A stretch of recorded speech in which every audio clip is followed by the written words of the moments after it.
ఇంకా ఇవాళ అయితే నాటు కోడి కూర చూపెడుతున్న దోస్తులు, జబర్దస్త్ అవుతుంది. తింటే అయితే ఏళ్ళైతే ఇంకా కొరికేసుకుంటారు. అట్లా చేస్తా. ఇక మొన్ననైతే అమ్మవారికి కోసినాము. ఇక అది నేను నిన్న సోమవారం దినాన్ని ఫ్రిడ్జ్లో పెట్టి ఇక మంచిగా మనము కాల్చి పిచ్చి మంచిగా స్కిన్తోనే కొట్టిపించిన చిన్న చిన్న ముక్కలు.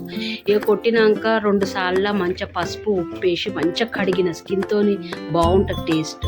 ఉప్పు, కారం, పసుపు, అల్లిగడ్డ, ధనియాల పొడి, మిరియాల పొడి అన్నీ వేసి దాంట్లోనే ఉల్లిగడ్డ, టమాటా, పుదీనా, కొత్తిమీర, పచ్చిమిర్చి కూడా వేసుకున్నా. అన్నీ కలిపి పెడితే దేయితడి పోషమ్మ గుడి జబర్దస్త్ అవుతుంది, సూపర్ అవుతుంది. ఇక అన్నీ వేసినాక ఇక పచ్చి మసాలా ఇంత జీలకర్ర, సాజీరా, పట్ట, లవంగ ఆకు, బిర్యానీ ఆకు అన్నీ వేసేసిన తర్వాత ఇంత నూనె మంచిగా దట్టంగా నూనె పోసుకొని మంచిగా ఇట్లా కలుపుకొని పెట్టుకోవాలి. ఏదైనా నాటుకోడైనా ఇట్లా కలుపుకుంటే అప్పటి రోజులలో అట్టనే కలిపేటోళ్ళు, కమ్మగా అయ్యేది. ఇక ఇప్పట్లో గలీజ్ అంటారు చేతితో కలిపితే. ఇంకా నేనైతే మంచిగా కలుపుకున్నా. ఇక మంచిగా నీళ్ళు తగ్గట్టు ఉడకది. ఇది జర నాటుకోడి జర కౌసుకి కారం ఎక్కువ పడుతుంది. ఇంకా గరం మసాలా అయితే వేసిన నేను ఇంట్లో గరం మసాలా.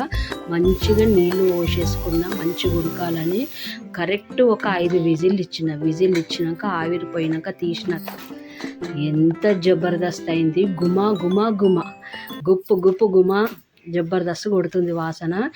ఇంకా బగారన్నం అయితే వండిన. మంచిగా బగారన్నం వండి మంచిగా ఇక వేసుకున్న చూడు, ఎంత టేస్ట్ అయిందంటే నా సామిరంగా జబర్దస్త్ అయింది. ట్రై చేయండి ఫ్రెండ్స్ మీరు కూడా.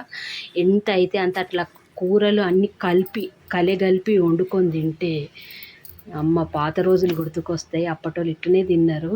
ఇంకా నేనైతే స్కిన్తోని చేసిన కదా, మా పిల్లలైతే కొద్దిగా వెనక ముందు స్కిన్తో తినాలంటే ఇక నేనైతే తిన్న. ఇంత ఉల్లిగడ్డ కోసిండు మా ఆయన.